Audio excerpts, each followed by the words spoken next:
Hello दोस्तों, एक नहीं, दो नहीं, तीन नहीं, टोटल 8 ब्रोकरेज टारगेट हम लेकर आए हैं एचडीएफसी बैंक के क्वार्टर 3 के रिजल्ट्स के बाद। उसके बारे में बात करेंगे। क्वार्टर 3 में क्या इंपॉर्टेंट नंबर्स हैं जो आपको जरूर जानने चाहिए, उन सब के बारे में दोस्तों बात करेंगे। शुरुआत करते हैं इंपॉर्टेंट नंबर्स से। देखिए, जब आप लोन ग्रोथ की बात करते हैं बैंक की, और दोस्तों ये समझना बहुत जरूरी है जो स्लाइड आप देख रहे हैं, क्योंकि जब ब्रोकरेजेस के रिजल्ट आएंगे, टारगेट आएंगे, तो इन सबके साथ हम कनेक्ट भी कर पाएंगे। तो पहला, लोन ग्रोथ 16.5% हुआ है और रिटेल और जो ग्रोथ है वो 13.3% हुआ है। कॉमर्शियल और रूरल बैंकिंग बहुत स्ट्रांग है, रूरल ग्रोथ 29% ऊपर है। और होलसेल का अगर देखें तो 7.5% का लोन ग्रोथ हुआ है। CASA, current account, saving account, bank में पैसा जा रहा है कि नहीं, मेरा मतलब है बैंक में क्या डिपॉजिट्स आ रहा है कि नहीं, तो 13.8% ग्रोथ हुआ है ईयर ऑन ईयर, और कासा 47.1% है। बैंक ने प्रॉफिट किया है या नहीं, 10,000 करोड़ से ऊपर का प्रॉफिट किया है इस क्वार्टर में, अक्टूबर से दिसंबर के क्वार्टर में। एनपीए जितना कम हो उतना अच्छा है, 1.26% एनपीए, जो पिछली बार 1.35% एनपीए था। ग्रेस एनपीए की मैं बात कर रहा हूं पिछले क्वार्टर में। और अगर आप देखेंगे नेट एनपीए तो 0.37% है, जो कि पिछले क्वार्टर से कम हुआ है। तो ये एक पॉजिटिव चीज है। तो ये सब कुछ पॉजिटिव चीज है। लेकिन फीस इनकम, पिछले साल का जो अक्टूबर से दिसंबर और इस बार का जो अक्टूबर का दिसंबर, मतलब 2020 का अक्टूबर से दिसंबर और 21 का 2000 का अक्टूबर से दिसंबर, ऑलमोस्ट सेम है। 4,975 करोड़ था और इस बार 5,075 करोड़ है। और प्री प्रोविजनिंग ऑपरेटिंग प्रॉफिट जो है वो 10.5% बढ़ा है, जिसको जो जो एक्सपर्ट्स हैं, ब्रोकरेज हाउसेस हैं, इसको न्यूट्रल मान रहे हैं। सबसे पहला टारगेट आईसीआईसीआई सिक्योरिटीज, 8 में से पहला टारगेट 2,000 रुपए का आईसीआईसीआई सिक्योरिटीज बाई की सलाह दी है। उनका कहने का रिटर्न रेशियो बहुत मजबूत है, वैल्यूएशन प्रीमियम है, और वो अपने जो टारगेट प्राइस है वो चेंज नहीं कर रहे हैं। देखिए, अगर आप एचडीएफसी बैंक की बात करें तो प्राइस टू बुक के बेसिस पे अगर आप देखेंगे तो इसके वैल्यूएशन बाकी सब बैंक से थोड़े से प्रीमियम में जरूर है, जो अभी आईसीआईसीआई बैंक भी कैचअप कर रहा है। मोतीलाल ओसवाल, बाइक की सलाह, 2,000 का टारगेट। उनका कहने का है कि रिटेल में हेल्दी पिकअप है, जो मैंने पहले डिस्कस किया था ना, रिटेल में लगभग 13.8% के आसपास ग्रो हुआ है। तो हेल्दी पिकअप इन रिटेल जो लोन ग्रोथ है। कॉमर्शियल एंड रूरल बैंकिंग में रोबस्ट, जो हमने देखा 29% का कॉमर्शियल एंड रूरल बैंकिंग में ग्रोथ हुआ है, जो कि बहुत ही स्ट्रांग है। रूरल इंडिया बहुत ही स्ट्रांग कहते हैं ना, ग्रो कर रहा है, तो एक बहुत पॉजिटिव चीज है।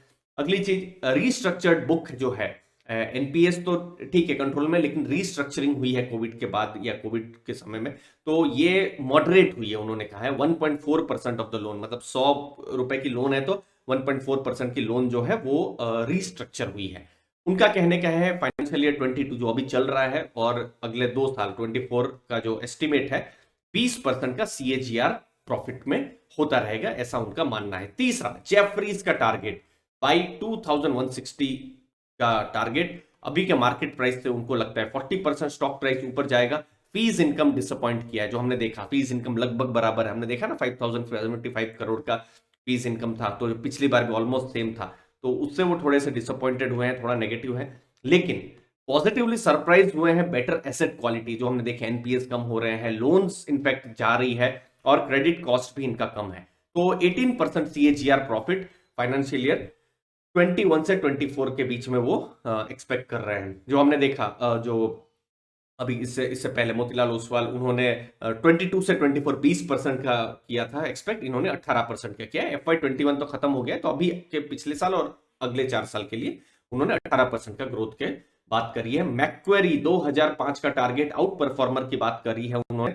और क्वार्टर 3 के बारे में उन्होंने कहा है कि प्रोविजन कम रहे हैं, जो उन्होंने एक पॉजिटिव चीज कही है। Return on assets all time high है 2.3%, जो कि मुझे बहुत स्ट्रांग लगता है। और जो हमने देखा प्री प्रोविजनिंग ऑपरेटिंग प्रॉफिट कुछ 10% के आसपास था ना, हमने देखा ग्रोथ है, तो इसको भी वीक कहा जा सकता है, लेकिन वो वरीड नहीं है इसकी वजह से। तो ये एक इंपॉर्टेंट चीज है। और पूरे सेक्टर में, मतलब जो बैंकिंग फाइनेंस सेक्टर है, उसमें एचडीएफसी बैंक मैक्वेरी की टॉप पिक है। बहुत ही इंपॉर्टेंट यहाँ पर आपके लिए इंफॉर्मेशन है। नोमुरा, उन्होंने बाई टारगेट प्राइस 1955 का टारगेट दिया है। रिकवरी उन्होंने कहा कि कंटिन्यू हो रही है, लेकिन जो प्री प्रोविजनिंग ऑपरेटिंग प्रॉफिट है, पीपीओपी, वो कमजोर रहा है, जिससे पहले हमने देखा ना वीक था। लेकिन मैक्वेरी कह रहे थे कि उनको चिंता नहीं है, लेकिन इनको, नोमुरा को यहां पर उन्होंने हाईलाइट किया है। एसेट क्वालिटी होल्डिंग कर रही है, जो कि बेटर है, जो कि अच्छा है। Credit Suisse Q3 FY22 growth recovery हुई है, अच्छी खासी एसेट क्वालिटी है, ग्रोथ के लिए भी अच्छा आउटलुक है जैसा उनका कहने का है। नेट इंटरेस्ट मार्जिन भी ठीक ठाक है और भविष्य में अच्छे रिटर्न्स भी आ सकते हैं। वैसे नेट इंटरेस्ट मार्जिन बैंक के 4.1 के आसपास इस बार। प्रेशर ऑन फीस है, जो हमने बात करी कि फीस बहुत ज्यादा बढ़ी नहीं है और ऑपरेटिंग एक्सपेंडिचर थोड़े से ज्यादा है। अगला नाम जेपी मॉर्गन, ओवरवेट 2100 का टारगेट। दोस्तों आप जरूर बताइएगा कमेंट सेक्शन में आपको किसका टारगेट अच्छा लग रहा है, ब्रोकरेज का नाम और टारगेट जरूर बताइएगा। 2100 का टारगेट। ऑपरेटिंग प्रॉफिट मिस हुआ है और मिस जो है और लोअर प्रोविजन से वो ऑफसेट हो गया है। नेट इंटरेस्ट मार्जिन बढ़ सकते हैं FY23 मतलब अगले फाइनेंशियल ईयर में, तो जिसको एक पॉजिटिव चीज माना जा सकता है। खैर ये तो वो एक्सपेक्ट कर रहे हैं, होगा या नहीं हमको नहीं पता है। और इंप्रूविंग लोन है, ग्रोथ है, कासा है, हमने सब डेटा आपके साथ रखे हैं। लोअर पेमेंट और कार्ड फीस जो हमने बात करी उसके बारे में। CLS है 2025 का टारगेट और Q3 में एसेट क्वालिटी बीट हुई है।